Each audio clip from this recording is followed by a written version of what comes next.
15-16 ఏళ్ల వయసు గల పిల్లలు అంటే మైనర్ పిల్లలు ఈ వీడియో మీకోసమే. వీళ్ళు ఎక్కువ శాతం వార్తల్లోకి ఎక్కుతున్నారు ఈ మధ్య. అంటే కొంతమంది పిల్లలు మాత్రమే. అంటే వీళ్ళ అలవాట్ల గురించి, వీళ్ళ చెడు వ్యసనాల గురించి, అంటే మేము ఇప్పుడే పెద్దవాళ్ళైపోయాం అనే ఫీలింగ్ గురించి, వీళ్ళు తల్లిదండ్రుల మాటలు లెక్క చేయకుండా రోడ్ల మీదకి బైకులేసుకొని వచ్చేసి పోలీసు వారికి పట్టుబడి పనిష్మెంట్లు తీసుకుంటున్నారు. కాబట్టి తల్లిదండ్రులు వీళ్ళని గమనించి వీళ్ళ అలవాట్ల గురించి శ్రద్ధ తీసుకొని కంట్రోల్ చేయవలసిందిగా కోరుకుంటున్నాను. వీరు తల్లిదండ్రుల ఆర్థిక స్థితిని గమనించకుండా వీళ్ళు మాకు అది కావాలి ఇది కావాలి అని చెప్పేసి అడగడం, వాళ్ళు ఫీజులు కట్టలేని పరిస్థితుల్లో కూడా తల్లిదండ్రులు వీళ్ళకి మొబైల్ ఫోన్లు ఇప్పించడం ఇలా జరుగుతున్నాయి. ముఖ్యంగా రోడ్ల మీదకి బైకులు వేసుకొని వచ్చే పిల్లల గురించి మన పోలీసు వారు వివరిస్తున్నారు, వినండి. హెచ్చరిక: మైనర్ బాలులు బాలికలు రోడ్ల మీదకి బైకులు వేసుకొని వస్తున్నారా? అయితే కఠిన చర్యలు తప్పవు అని మన సర్కిల్ ఇన్స్పెక్టర్ మల్లికార్జున గుప్తా గారు వివరిస్తున్నారు. వారి గురించి అవగాహన కల్పిస్తున్నారు.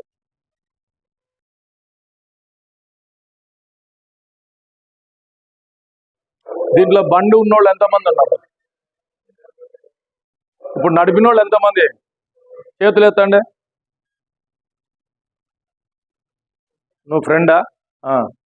నువ్వు నువ్వు నువ్వు దించండి. నువ్వు ఇంతకుముందు కూడా ఒకసారి దొరికినావు కదా? ఏం పేరు నీ పేరు?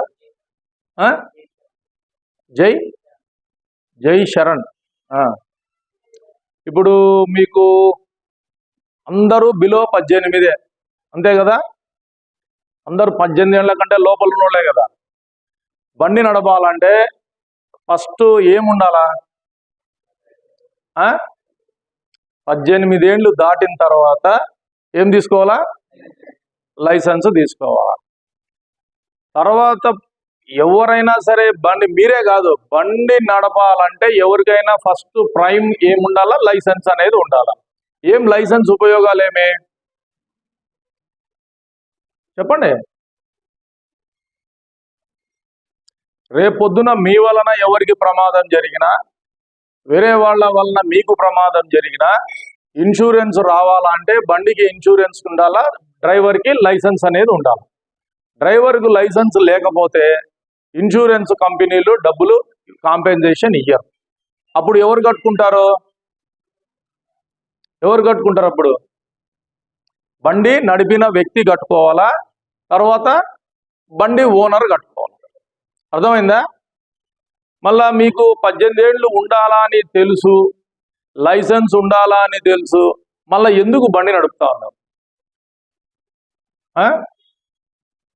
ఎందుకు నడుపుతా ఉన్నారు చెప్పండి. కారణం ఏమి? చిన్న చిన్న పనులు ఉంటాయి, నడుచుకుంటా పోండి, ఆటోలో పో, బస్సులో పో, లేకుంటే మీ అన్ననో మీ నాయనో రమ్మని చెప్పు, ఎక్కించుకొని పోండి. మీరెందుకు బండ్లు నడుపుతా ఉన్నారు? మీకు ప్రతి ఆదివారము పోలీసు వాళ్ళు స్పెషల్ రైడ్ చేస్తారని తెలుసు కదా, మళ్ళీ ఎందుకు నడుపుతా ఉన్నారు? దొరికినప్పుడు పట్టుకుందాంలే అనుకుంటున్నారా? దొరికినప్పుడు చూస్తాంలే, అంతవరకు పట్టుకున్నప్పుడు సమాధానం చెప్దాంలే అని అనుకుంటున్నారు. విచ్చలవిడితనం అయిపోయింది. భయం భక్తి లేదు, మీకు లేదు, మీ తల్లిదండ్రులకు లేదు భయం. ఇప్పుడు నీదే ఊరు? నీదే? నీదిరా? ఏది? కొమ్మరోలు. ఎందుకు వచ్చినారు నంద్యాల టౌన్కి మీరు? ఫంక్షన్ ఉంటే బస్సులో రాలేవా? ఎందుకు వచ్చినారు? మీరెందుకు వచ్చినారా? ఫోన్ చేస్తే వచ్చినాను, సెలవు ఎంజాయ్ చేద్దాం రాండి అంటే వచ్చినారా? అవును, నువ్వు బండి నడపకూడదు కదా, నువ్వెందుకు నడుపుతున్నావు? ఇప్పుడు బండి నడిపిన వ్యక్తికి 5,000 పడుతుంది, తర్వాత బండి ఓనర్ కూడా 5,000 పడుతుంది తెలుసా? అంటే ఎంత మొత్తం? దానికి ఒక 2,000, 13,000. మీ బండి కాస్ట్ ఎంత ఉంటుంది? మహా అంటే 25,000, 30,000 ఉంటుంది. 2 సార్లు దొరికినారంటే అయిపోయి బండి కాస్ట్తో సమానంగా ఫైన్ పడిపోతుంది మీకు. రేపొద్దున మీకు ఏదన్నా ప్రమాదం చేసినారనుకో, మీకు జీవితంలో ఏ గవర్నమెంట్ ఉద్యోగాలకు అప్లై చేసుకున్నా కూడా మళ్ళీ మీ మీద ఏమన్నా క్రిమినల్ కేసులు ఉన్నాయా లేదా అని చెప్పి వెరిఫై చేస్తారు. మళ్ళీ క్రిమినల్ కేసులు ఉంటే మళ్ళీ మీకు పోలీస్ వెరిఫికేషన్, ఉద్యోగాలు రావు, ఏం రావు. పోనీ అది పక్కన పెట్టు, మీరంతకు మీరు కింద పడి కాళ్ళు చేతులు ఎరగొట్టుకుంటే రేపొద్దున కొంతమంది నేవీకి పోవాలా, ఎయిర్ ఫోర్స్కి పోవాలా, పోలీస్కి పోవాలా, ఆర్మీకి పోవాలా అని అనుకుంటా ఉంటారు. అప్పుడు కాళ్ళల్లో రాడ్స్, ప్లేట్స్ ఉంటే మీకు ఉద్యోగాలు ఇస్తారా? రావు. పోనీ మీరు ఎదుటి వ్యక్తికి వాడేదో అంబిషన్తో ఉంటాడు, వాడిని యాక్సిడెంట్ చేస్తే వాడి జీవితం మీరు నాశనం చేసినట్టు అవుతుంది కదా. మళ్ళీ ఎందుకు వద్దంటే మీరు బండ్లు నడుపుతా ఉన్నారు. ఇప్పుడు చలానా ఎట్లా కడతారు? 10,000 ఒకడొకడు. ఏం చేసి సంపాదిస్తారు?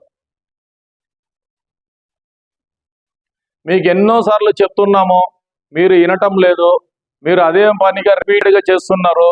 తెలుసు పోలీసు వాళ్ళు పట్టుకుంటున్నారని చెప్పి తెలుసు, పట్టుకుంటే 5,000 ఫైన్ వేస్తారని తెలుసు. అయినా కూడా మీరు రిపీటెడ్గా తప్పులు చేస్తానే ఉన్నారు. అంటే దీంట్లో మీకు చట్టం అంటే గౌరవం లేదు, పోలీస్ అంటే గౌరవం లేదు, ఇంట్లో తల్లిదండ్రులు అంటే గౌరవం లేదు, భయం లేదు. అంతేనా? మిమ్మల్ని కంట్రోల్ చేసేటోడు ఎవ్వరూ లేరు. మిమ్మల్ని ఇదే మాదిరిగా శృతిమించినారనుకో, రెండోసారి కానీ మూడోసారి కానీ దొరికినారనుకో, మీకు కోర్టుకు పంపిస్తాం. జువెనైల్ కోర్టుకు పోయి, బండి ఈడే ఉంటుంది, జువెనైల్ కోర్టుకు నువ్వు పోతావు.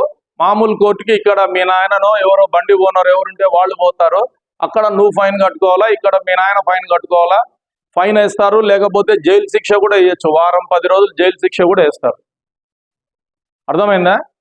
వారం 10 రోజులు జైలు శిక్ష కూడా వేస్తారు. అప్పుడు మీరు ఇబ్బంది పడతారు. మీరే గుర్తుపెట్టుకోండి.